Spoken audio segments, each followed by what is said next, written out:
What's going on, guys? Welcome back to another video. Today we're going to be diving deep into Remco Evenepoel's time trial position.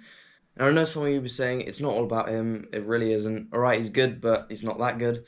Well, that is where I disagree. Everything is about Remco Evenepoel. If you see a blue and white dolphin, that is like Remco Evenepoel because they have the same team colours.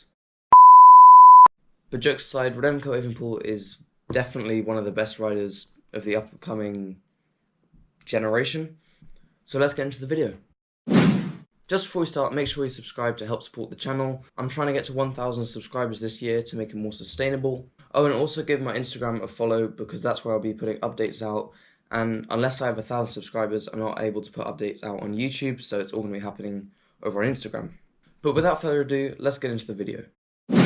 Now, a couple of weeks ago, I made a video on Remco Evenepoel talking about how he's going to do in the Giro, or predict it anyway.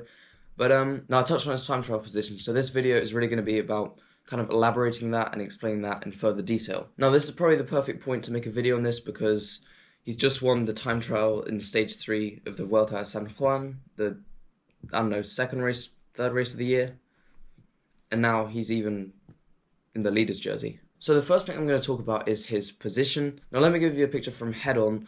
As you can see, he gets his elbows quite far towards each other, meaning that the length of his shoulder to the bottom is kind of less than it would be if he was straight, which means that he's able to get his head behind his hands, therefore improving aerodynamics.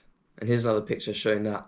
Now here's another picture, I think it's from the start of the Euro Championships, time trial championships.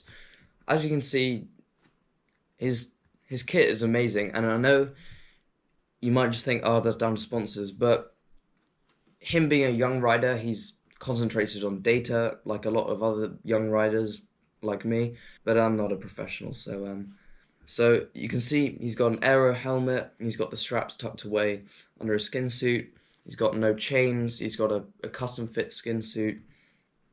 Even the arms have like special aero material, if that makes sense. Now also another thing I want to point out is how Deceuninck Quick Step really believe in him. I know it's not necessarily directly related to time trial, but you know, he was the one who was modelling the 2020 kit. So that's a big step for them, I guess. Oh, and also another point, other riders have seemed to be copying his position. I know Lantern Rouge did a video on this, I'll link it in the description down below, but here's, his thumbnail. I couldn't get the Instagram story anymore because it expired before I could get to it. But you can see Egan Bernal is doing the same thing. I put a photo up of his old position, and now he's training his new position back at home in Colombia. And you can see his head is behind his hands, he's getting low, and he's got his elbows tucked in. So, he believes in Evenepoel's position. And, this guy's coming from the biggest team in the world, Team Ineos, who are always very innovative and look into position and aerodynamics. Now also another thing to point out, here's a quick clip of him cornering. Now it might seem normal to you, but time trial bikes are always harder to corner because they're just, not as easy to handle because they've got a short bars, because they've got narrow bars, they're more twitchy. So when you've got a time trial with a lot of corners, like stage 1 of the Giro this year, you could do very well because, well, just look at this. Now my final point in this video is his pedaling technique.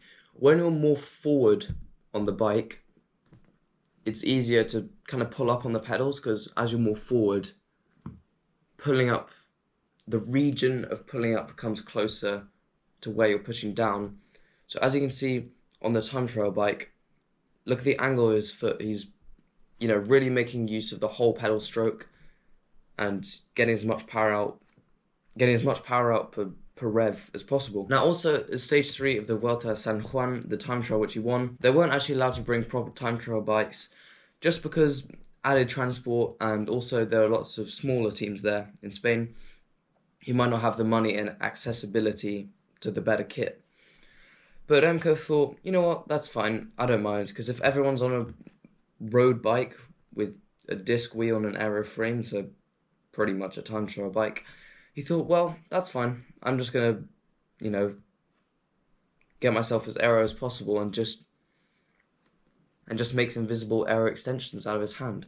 Anyway, thank you for watching this video. Please go ahead and like it, and make sure you leave a comment down below. Also hit the subscribe button and hit the notification bell, and I will send you a notification every time I put a new video out. If you'd like to see another video on Remco Evenepoel, click here, and another one, click here.